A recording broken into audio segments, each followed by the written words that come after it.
शेतून गोल थालीपीठ कसं झालं सांगा. एक मिनिट हात बुडवतो. कुरकुरीत आहेत ना. नेहमी सारखंच जबरदस्त गोल केलेत. खरंच एक नंबर झालं. थापले नाहीत. खरं वेगळं आणि जबरदस्त झालेत ना.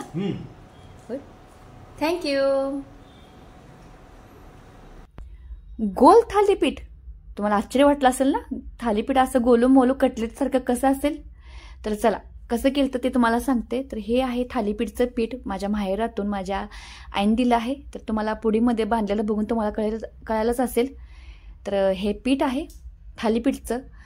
त्यासाठी घेतलं आहे जिरे, हळद, तीळ घेतला आहे 2 चमचा, एक मिडियम साईजचा कांदा, कोथिंबीर आहे, कसुरी मेथी, ही मिरची, लसूण ते मिक्सरमध्ये पेस्ट करून घेतली आहे, शेंगदाण्याची चटणी हे जर तुम्हाला नंतर सांगते, ओवा आहे, हे कॉर्नफ्लॉवरचं पीठ. जेव्हा आपण तळणार आहोत हे थालीपीठ तेव्हा हे कुरकुरीत होण्यासाठी पाणी घेतलं आहे आणि हे चवीपुरतं मीठ. तर चला सुरुवात करूया आपण थालीपीठचं पीठ मळण्यासाठी. तर बघा इथं पीठ पहिल्यांदा आपण चाळून घेणार आहोत. तर तुम्ही थापून थालीपीठ करत असाल तर अशा पद्धतीने नक्कीच ट्राय करून बघा. अगदी वेगळी आगळी रेसिपी आहे. नवीन रेसिपी, नवीन व्हिडिओ आपल्या चॅनलला चालूच आहे आणि तोच आपण इथं व्हिडिओ अपलोड केला आहे मी.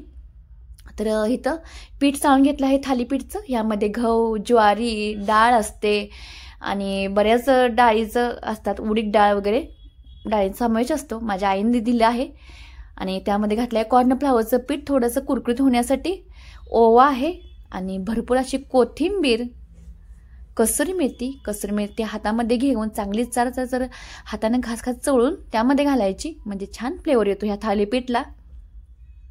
एक मिडियम साईजचा कांदा आहे, अगदी बारीक चिरून घेतलाय. तीळ आहे 2 चमचा, ते सुद्धा घालायचं, अजिबात विसरायचं नाही तीळ घालायला. थालीपीठ म्हणजे ज्या वस्तू आपण घालतो त्याच ह्यामध्ये वस्तू घालणार आहोत. अगदी थालीपीठचं पीठ मळतो जशी प्रोसेस आहे तीच, फक्त करण्याची पद्धत जरा वेगळी आपण करणार आहोत. अगदी हटके स्टाईलनं. ज्यांना थापता येत नाही त्यांनी हे थालीपीठ 100% केलंच पाहिजे. तर आपण ह्यामध्ये घातले चवीपुरते मीठ, मिरची आणि लसूण जे ठेचून घेतलं आहे मिक्सरमधून ते, जिरे, हळद. तर सर्व साहित्य घालून आता हे चांगलं हाताने मिक्स करून घ्यायचं पहिल्यांदा. म्हणजे आपले खरडा किंवा मीठ वगैरे ह्या पिठामध्ये चांगलं मिक्स होतं. कॉर्नफ्लॉवरचं सुद्धा पीठ घातलं आहे आपण कुरकुरीत होण्यासाठी. तर बघा मस्त असं थालीपीठ तयार करत आहोत. अगदी गोलू मोलू गोल असे कोणीच केले नसतील, अगदी हटके स्टाईल. तर अगदी थोडं थोडं पाणी घालायचं आणि ह्याचा घटसर असा गोळा मळून घ्यावा लागतो. रेग्युलर जे थालीपीठ करतो त्या पद्धतीनंच हे मळून घ्यायचं. प्रोसेस मात्र तीच आहे मळताना, निम्मी प्रोसेस आणि जरा अलग आहे ती प्रोसेस निम्मी, ते आपल्या सोनाली किचनमधून. तर आपण इथं मळून घेत आहोत अगदी थोडं थोडं पाणी घालून.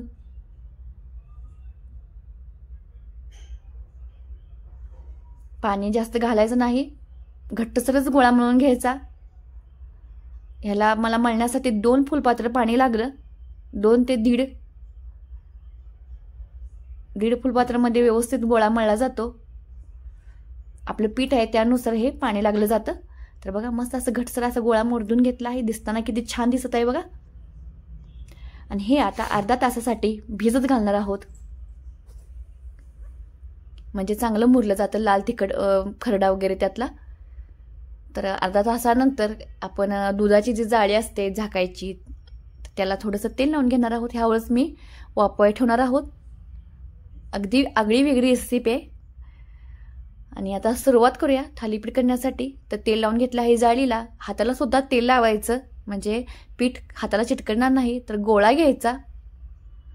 पहिल्यांदा गोळा असा हाताने गोल करून घ्यायचा. थोडीशी चापटी द्यायची हाताच्या साहाय्यानं. जसं आपण पोळीचं कणिकमध्ये पुरण घालतो त्या पद्धतीने त्यामध्ये घालायचं शेंगदाण्याचं कूट. म्हणजे ही शेंगदाण्याची चटणी आहे. जेव्हा आपण थालीपीठ खाताना शेंगदाण्याची चटणी असते, खरडा असतो, दही असतं.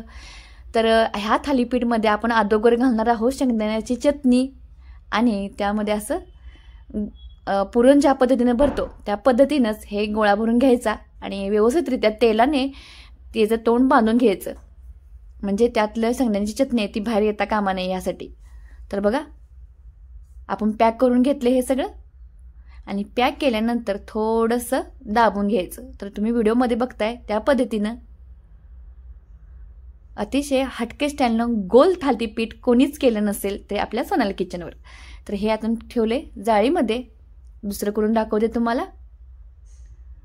तर त्यामध्ये शेंगदाण्याची चटणी घातली आहे. आपण थालीपीठ बरोबर शेंगदाण्याची चटणी खातो, ती चटणी आपण ह्या थालीपीठमध्ये घालणार आहोत. तर किती छान झालं असेल ह्याच्यावरनं विचार करा. तर बघा, थोडंसं तेल लावायला विसरायचं नाही, नाहीतर पीठ हाताला चिटकलं जातं. थोडीशी किचकट आहे पण चवीला जबरदस्त. मिरची सुद्धा तुमच्या आवडीनुसार घाला. तर झणझणीत असं झालं, कारण मिरच्या भरपूर तिखट होत्या आणि तिखट असल्याशिवाय थालीपीठ चांगलं लागत नाही. आणि गोळा करून झाल्यानंतर जसं आपण शेंगदाण्याचं चटणी घातल्यावर गोळा करून झाल्यानंतर थोडीशी चापटी करून घ्यायची. तर असंच मी सगळं करून घेतले होते आणि सगळ्यांना आवडले. अगदी वेगळी रेसिपी. जेव्हा आपण दह्यामध्ये बुडवून जेव्हा हे थालीपीठ खातो त्यातली शेंगदाण्याची चटणी तर जबरदस्त लागते. तर शेंगदाण्याची चटणी करण्यासाठी मी इथं शेंगदाणे चांगले भाजून घेतले होते 1 वाटी. त्यामध्ये लसणाच्या पाकळ्या 5-7, कढीपत्ता, कोथिंबीर थोडीशी, लाल काश्मीर मिरची पावडर रंग येण्यासाठी आणि घरगुती लाल तिखट आणि चवीपुरतं मीठ आणि जिरं हे घालून मिक्सरला बारीक करून घेतलं. आणि ह्याची झाली शेंगदाण्याची चटणी खमंग अशी. शेंगदाण्याच्या चटणीनं खूप छान टेस्ट आलती ह्या थालीपीठला गोलूमोलू. मग आपण सर्व गोळ्या अशा पद्धतीने करून घेणार आहोत. तुम्ही कधीच ह्या पद्धतीने थालीपीठ खाल्ला नसाल तर बघा, हे करून घेतलं सर्व.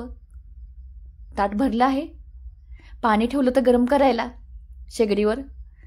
पाणी गरम झालं की त्यामध्ये घालायचं हे प्लेट. व्यवस्थित भाजण्याची शक्यता असते तर हळूच सोडून द्यायची. तुमच्याकडं वापरण्याचं ते भांडं असेल तर त्यामध्ये ठेवलं तरी सुद्धा चालतं. तर हे आता 20 मिनिटासाठी हे वाफवून घ्यायचं. किती छान वाफवत आहे. उकडून घेत आहोत हे. अगदी मोदकाची असे रेसिपी त्या पद्धतीनेच. तर इथं माझी मुलगी बसली आहे करायला. तिला पण अगदी सोप्या पद्धतीने जमलं आहे. तर माझ्या एवढ्या लहान मुलगीला जमू शकतं तर तुम्हाला सुद्धा जमू शकतंच. तर 20 मिनिटानंतर बघा वाफ झाली. हाताला पीठ लागत नाही अजिबात. आपण उकडी मारून घेतली आहे 20 मिनिटासाठी. आणि हे आता थोडंसं थंड झाल्यानंतर काढून घेणार आहोत.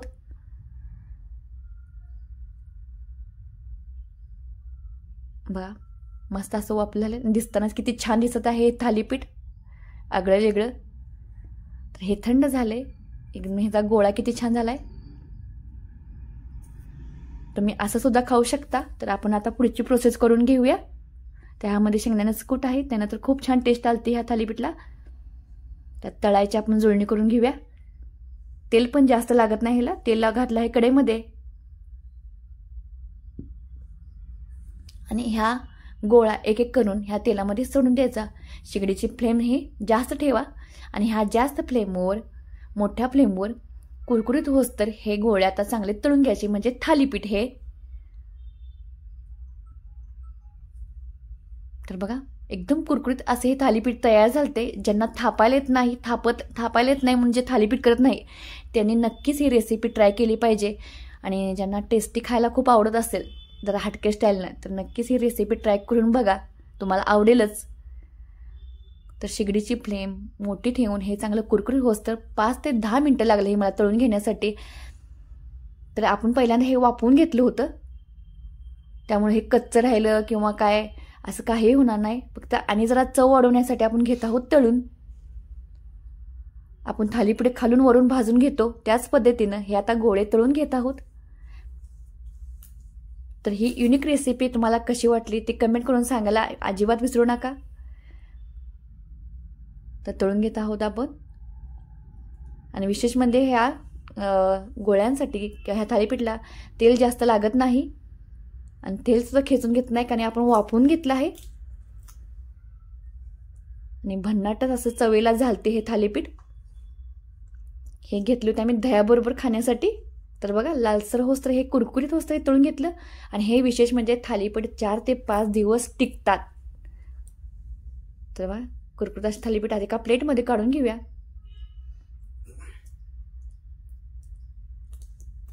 कुडुम कुडुम झालते. वरून फेकते तरी सुद्धा काय होत नाही आपल्या थालीपीठला. तर अशाच पद्धतीने आपण सर्व थालीपीठ तळून घेणार आहोत. तर ताटाच पडतात, ते संपत होतेत. कुरकुरीत असे थालीपीठ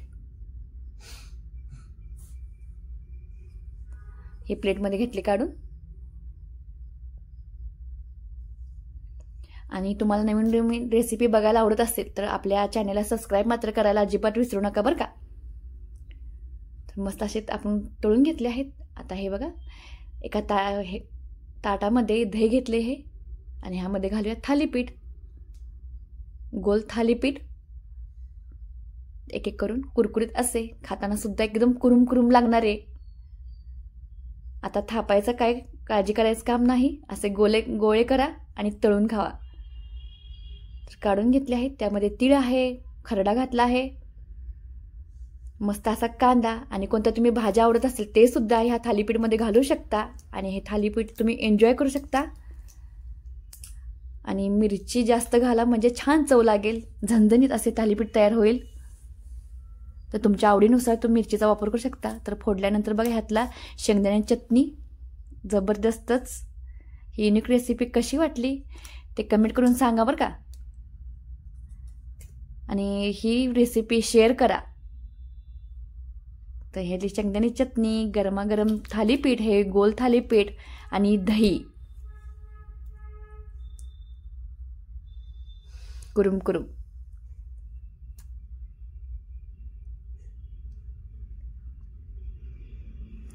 तर हे थालीपीठ नक्कीच ट्राय करा आणि असंच आपलं चॅनल पाहत राहा. धन्यवाद.